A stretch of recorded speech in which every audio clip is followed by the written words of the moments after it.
Prezados irmãos e prezadas irmãs, estamos diante mais de um estudo da Escola Bíblica Dominical da Igreja Evangélica Congregacional do Largo do Tanque. E hoje nós estudaremos a revista da lição número 10, que fala sobre a primeira epístola de Pedro. Então vamos dar início, mas antes de nós iniciarmos o estudo, vamos em oração a Deus. Senhor Deus e Pai, muito obrigado, Senhor, por mais essa oportunidade. Obrigado pela Tua graça, Tua misericórdia, Teu amor, Teu perdão. Obrigado por cada vida, Senhor, que vai assistir essa aula, que Tu possa estar abençoando, Senhor. Que o Teu Espírito Santo faça compreender tudo aquilo que precisamos aprender da Tua palavra, Senhor. Ilumina a nossa mente, o nosso coração. Dê um dia de paz, tranquilidade e segurança. E livra-nos de todo o mal. E me abençoe, Senhor, para que eu possa ser um canal de bênção e que Tu possa me estar abençoando neste momento. É que eu te peço e agradeço em nome do Senhor Jesus. Amém. Então, irmãos, vamos dar início a mais uma lição da Escola Bíblica Dominical. E aqui o autor ele vem no primeiro parágrafo falando o seguinte: a primeira epístola de Pedro reserva grandes valores à fé cristã e o apóstolo identifica os cristãos como herdeiros da promessa do Antigo Testamento. Além disso, Pedro traz muitos conselhos práticos a respeito de como o cristão deve enfrentar dificuldades à luz do retorno de Jesus. Aí temos no item 1 a visão panorâmica, que são as informações básicas, que é o grupo, que é epístolas gerais. Temos o autor dessa epístola, que foi Pedro. A data foi aproximadamente 60 a 68 depois de Cristo. O local que foi escrito foi em Roma. E o alvo foi os judeus cristãos da dispersão. E o versículo-chave é 1 Pedro 1,3 e a expressão-chave é a consolação. Então vamos dar uma lida no primeiro capítulo, versículo 3, que é o versículo-chave, que diz assim: Bendito seja Deus e Pai de nosso Senhor Jesus Cristo, que segundo a sua grande misericórdia nos gerou de novo para uma vida e esperança, para a ressurreição em Jesus Cristo dentre os mortos. Então a gente temos aqui no item 1.2 o esboço, que fala sobre a salvação, que é em 1 Pedro 1, capítulo 1. Temos a santificação, é 1 Pedro, capítulo 2. A submissão, que é em 1 Pedro, capítulo 3. E o sofrimento, que é 1 Pedro, capítulo 4. E o serviço, que é 1 Pedro, capítulo 5. Nós temos aqui a parte da doutrina e a parte prática. Isso é um procedimento no sofrimento. No item 1.3, Pedro, em uma sentença. Pedro encoraja e consola os crentes que viviam em constante sofrimento. Quando eu li isso aqui, eu falei assim: Senhor, será que isso é uma verdade? O crente vive em constante sofrimento? E com o decorrer da leitura da lição e até da própria carta de epístola de Pedro, eu fui ver que esse sofrimento que nós temos não é um sofrimento que nós padecemos, mas assim, como é que eu posso falar? É aquele sofrimento como você está às vezes à beira da morte, ou você está com uma doença incurável, que você sente muita dor.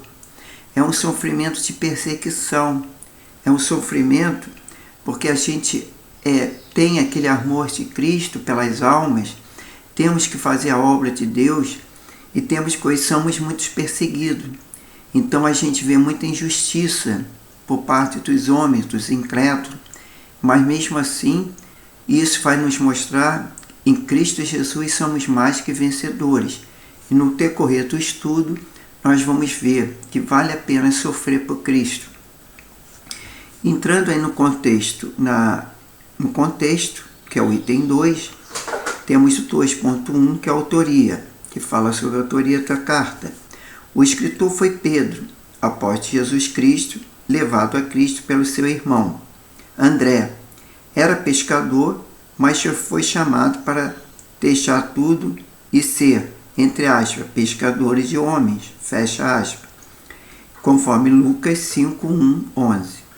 Em Atos, ele é a figura principal dos primeiros 12 capítulos e mencionado em Gálatas 1 e 2 e em 1 Coríntios. Nada se sabe com certeza da última parte da sua vida. A tradição afirma que Pedro foi martirizado em Roma por volta de 68 anos depois de Cristo. E temos aí no item 2.2, que é o propósito, que é o propósito da escrita da Epístola de Pedro. A epístola foi escrita em tempo de intensa perseguição, conforme 1 Pedro 1, 6, 7, no 3, 4, 4, 12 e 5, 9. O propósito do apóstolo foi animar os crentes a prepará-los para enfrentar as perseguições desencadeadas sobre os cristãos, culpados injustamente pelo incêndio em Roma no ano 64 d.C. Não é somente inspiradora e prática, mas contém passagens com o evangelho explícito. Está lá em 1 Pedro 1, 18 e 19 e 1 Pedro 2, 24 e 25. No item 2.3 da revista temos destinatário, para quem Paulo escreveu. Era comum nessa epístola do primeiro século os destinatários se apresentarem logo no início. Em 1 Pedro 1, lemos, entre aspas, aos eleitos que são forasteiros da dispersão no ponto Galáxia, Capatócia, Ásia e Bitínia, fecha aspas, províncias romanas ao norte da Ásia Menor. É possível que essas igrejas tenham sido fundadas por iniciativa de convertidos no Pentecostes. Aí o autor coloca 1 Pedro para hoje. Pedro se preocupou com seus irmãos na fé, mesmo distante deles. Com que frequência você ora pelos irmãos perseguidos em outros países? É que o autor pergunta, porque hoje nós temos muitos missionários perseguidos, pelo incrédulo. No item 3.3 fala sobre o conteúdo. 3.1 ensino sobre sofrimento. O tema é fortemente trabalhado por Pedro na tentativa de consolar seus leitores, apresentando a ordem natural da vida cristã, o sofrimento depois a glória, e a tabela a seguir oferece uma visão ampla da teologia do sofrimento presente em 1 Pedro. A gente vê aqui que na tabela tem a parte dividida em duas partes. No presente, presença do sofrimento, 1 Pedro 1,6. Aí tem no futuro, a ausência do sofrimento, 1 Pedro 1,7, 9. Que quando nós estivermos com Cristo no reino dos céus, não haverá mais sofrimento. Mas enquanto estivermos aqui na terra, seremos perseguidos. No presente, participante com Cristo no sofrimento, 1 Pedro 4, 12 a 13. Já no futuro, a exultação no sofrimento pela revelação da glória de Cristo. 1 Pedro 4, 13. A vontade de Deus e o sofrimento. Entre aspas, se for da vontade de Deus, é melhor que sofrais por praticar o que é bom do que praticar o que é mal. Fecha aspas. Está lá em 1 Pedro 3,17. Aí temos exultação por ser constritado por provações. Está em 1 Pedro 1, 6, 7. A convicção do sofrimento de Cristo em nosso favor. 1 Pedro 1, 19 e 21. A tranquilidade com o sofrimento por causa da justiça. 1 Pedro 3, 14. E a segurança quanto ao sofrimento vier por causa de Cristo. 1 Pedro 4, 14. E a glorificação a Deus pelo sofrimento. Está em 1 Pedro 4, 16. Aí, entre aspas, o autor coloca, por isso também os que sofrem segundo a vontade de Deus Encomendem a sua alma ao fiel Criador, na prática do bem. Fecha aspas. 1 Pedro 4,19. O sofrimento é a postura do cristão. A santificação está em 1 Pedro 1, 2, 13 ao 16 e no 23, versículo. A submissão, 1 Pedro 2, 13 a 18 e 3, de 1 a 8. E o serviço, 1 Pedro 4, 10 e 11 e o capítulo 5, de 1 a 3. Aí vem o autor na revista, coloca 1 Pedro para hoje. Ele faz uma afirmação, depois faz uma pergunta. O sofrimento estará presente na vida do cristão, enquanto Cristo não voltar. Como você tem resolvido ao sofrimento, com alegria ou com desânimo? No caso, nós temos que, mesmo estarmos no sofrimento, estarmos alegres. Sabemos que nós estamos servindo a Deus. E no 3.2 fala Cristologia da Epístola. Cristo é o grande assunto da Epístola. Pedro se preocupa em formar a Cristologia como passe principal da teologia aos seus leitores. Aí temos a encarnação de Cristo, que é 1 Pedro 1,20, impecabilidade de Cristo, 1 Pedro 1,19 e 2,22, a humanidade no sofrimento de Cristo, que é 1 Pedro 1,11, no 2,23, no 3,18, no 4,1,13 e no 5,1. E a morte de Cristo, é 1 Pedro 3,21 a 22. Temos também a ressurreição de Cristo, que é 1 Pedro 3,22, a glorificação de Cristo, que é 1 Pedro 3,22, e a volta de Cristo, que é 1 Pedro 1,7, 13, 4, 13, 5, 1 e 4. Temos aí no item 3.3 os tons espirituais, que é 1 Pedro 4, 10 a 11. Aí vem um quadrinho, servir, entre aspas, servir uns aos outros, cada um conforme o dom recebeu, como bons dispenseiros da multiforme graça de Deus, fecha aspas, está em 1 Pedro 4, 10. Aí tem a fala, se alguém fala, fale de acordo com os oráculos de Deus, entre aspas, E serviço, entre aspas, se alguém serve, entre aspas, faça na força que Deus supre. Deus glorificado, abre aspas, para que todas essas coisas seja Deus glorificado por meio de Jesus Cristo, a quem pertence a glória e o domínio pelos séculos dos séculos. Amém. Aí fecha aspas. A orientação aos líderes. Pastorais o rebanho de Deus que há entre vós. Aí tem não por constrangimento, não por sorte com a ganância, não como dominadores. Ora, logo que o Supremo Pastor se manifestar, recebereis a imarcessível coroa de glória. Aí sim, nós temos, não por constrangimento, mas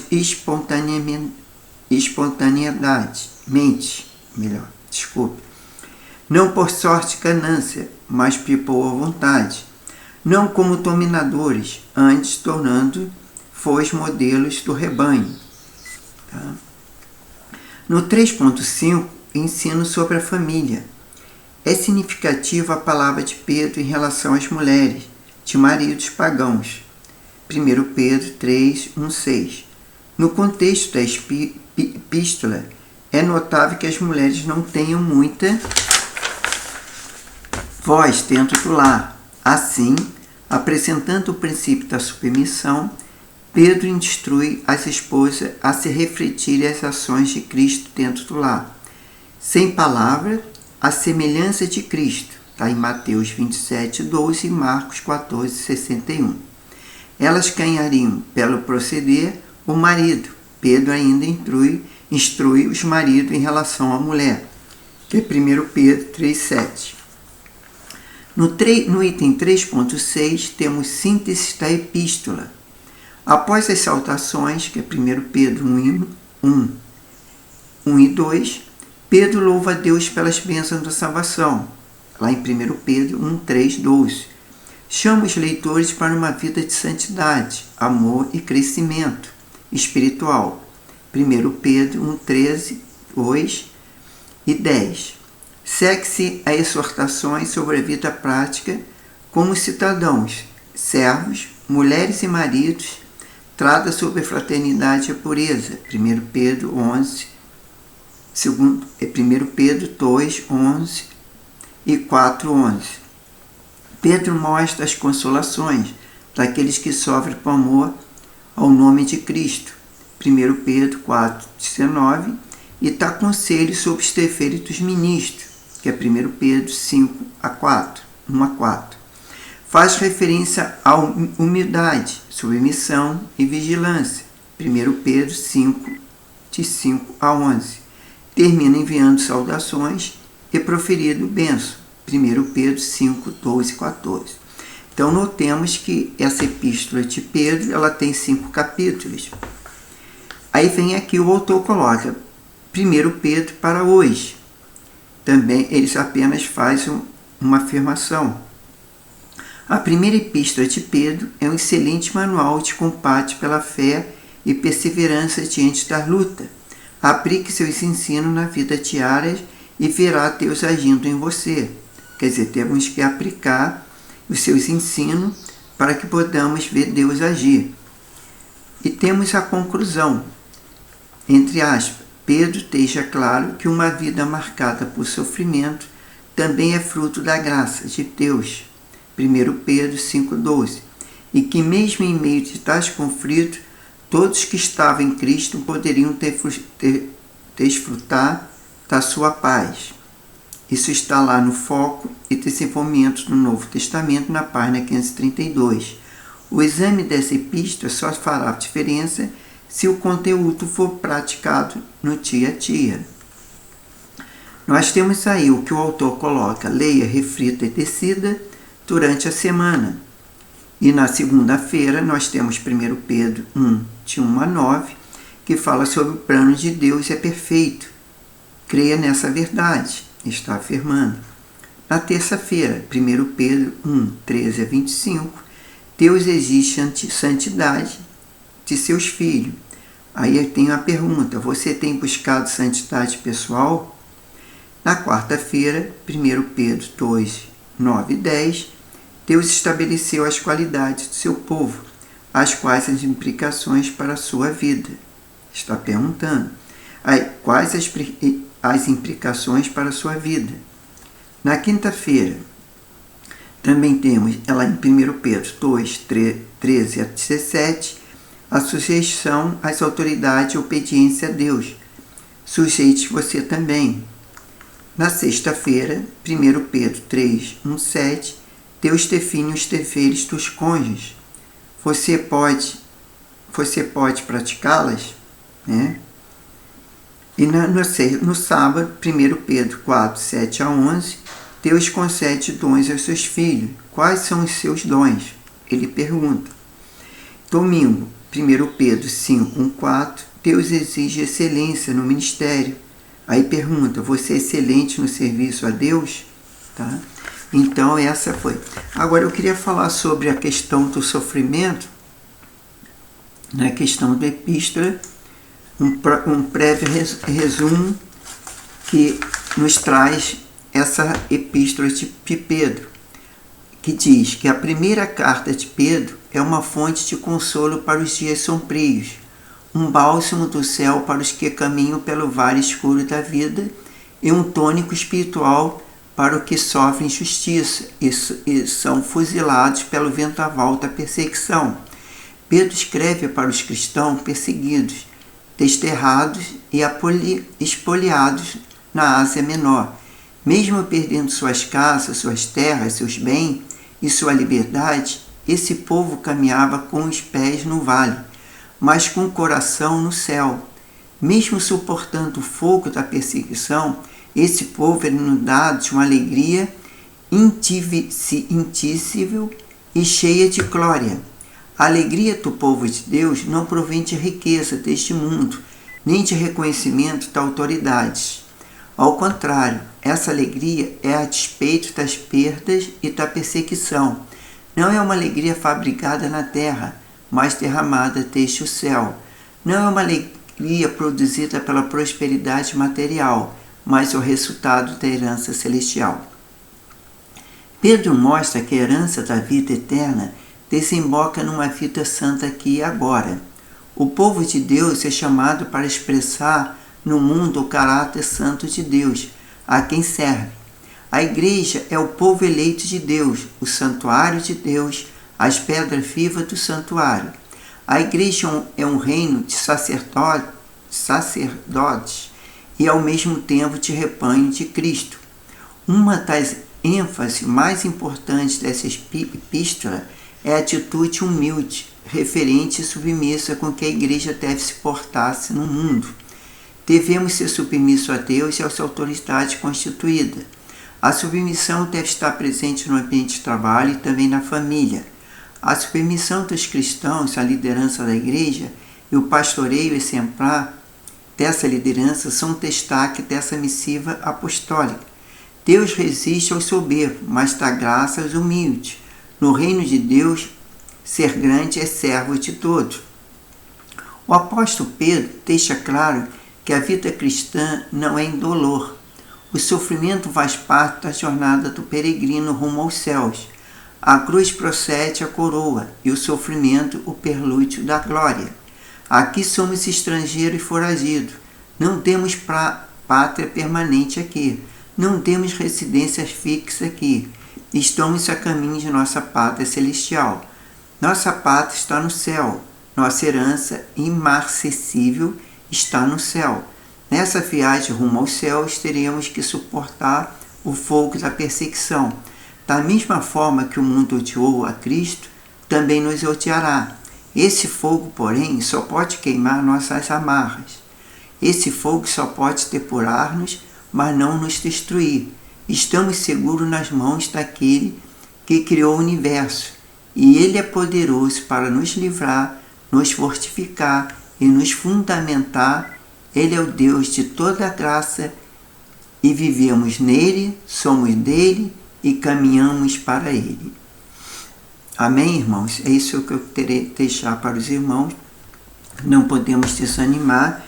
Há hoje em dia, muitas pregações e muitas coisas que as pessoas ouvem que diz que o crente, depois que se converte, aceita Jesus, ele tem uma vida maravilhosa, que não é verdade. Nós temos sim perseguições. Naquela época lá de Pedro, né, após a ascensão de Jesus Cristo, lá no ano de 60, 68 depois de Cristo, havia muitas perseguições, que são os primeiros, né, evangelhos que foram pregados ali, e havia muita e hoje não é diferente. Hoje temos muitas perseguições. Graças a Deus, o nosso país não tem tantas perseguições como aqueles países que são totalmente ateus e que não aceitam a pregação do Evangelho. Mas mesmo assim nós somos perseguidos, principalmente pelas forças espirituais do mal. São os príncipes desse mundo, que é o diabo, os demônios, mas seguimos firme na fé, na esperança, né? Sabendo que nossa pátria, né, não é aqui, mas temos uma pátria celestial e nós devemos honrar o nome de Cristo e procurarmos fazer a obra do Senhor Jesus. Por quê? Porque nós somos mais que vencedores em Cristo Jesus. Vamos sofrer? Sim. Vamos sofrer perseguições? Sim. Vamos ter, muitas vezes, pessoas contra nós, amigos nos abandonando, às vezes familiares nos abandonando, nos perseguindo. Sim, mas nós sabemos que Deus proverá todas as coisas. E podemos sentir felizes por estarmos ao lado de Cristo, né? Porque se somos perseguidos, é porque nós estamos fazendo a obra. Porque aquele que não faz a obra de Deus, não acredita em Deus, naturalmente não são perseguidos. Mas nós que seguimos a Cristo Jesus, nós somos perseguidos. Mas que Deus nos dê força, poder, autoridade para vencer todo o mal e que nós podemos nos alegrarmos por sermos cristãos, estamos ali seguindo a Cristo. Vamos orar então agradecendo a Deus por mais essa lição, né? E pedindo a sua bênção. Senhor Deus e Pai, muito obrigado, Senhor. Obrigado por todos aqueles que estão ouvindo essa aula. Obrigado pela minha vida, Senhor. Que Tu possa estar abençoando esse dia a todos aqueles ouvintes, todas as suas famílias. Que possa haver, Senhor, submissão a Ti, submissão também nos lares, Senhor. Que possa haver paz, alegria, Senhor. Que todos aqueles que vão estar indo na igreja nesse dia, Pai, que possa ser abençoado, um culto de bênção, de paz, de libertação, de cura, de salvação, Pai. Alcance famílias, vidas, Senhor. Em nome do Senhor Jesus nós te clamamos, Pai. Que o Seu Espírito Santo venha atuar em nossas vidas, venha falar aos nossos corações e nos abençoar, Pai. Continue nos abençoando, Pai, para que possamos transmitir a Tua palavra, Senhor, e que possamos ser fortalecidos, Senhor, e portamos dar fruto. É que nós te pedimos e te agradecemos em nome do Senhor Jesus. Amém e graças a Deus. Irmão, então até a próxima semana, no qual nós estaremos estudando a lição 11, que é a carta, a epístola de 2 Pedro, né? Para darmos continuidade aí à escola bíblica dominical. Espero que todos estejam aí assistindo, né? E possam compartilhar também com os amigos, familiares e com os outros irmãos em Cristo. Que Deus possa nos abençoar ricamente, né? Nessas preciosas lições que está no livro sagrado que é a Bíblia. Muito obrigado e até a próxima. Que Deus abençoe a todos.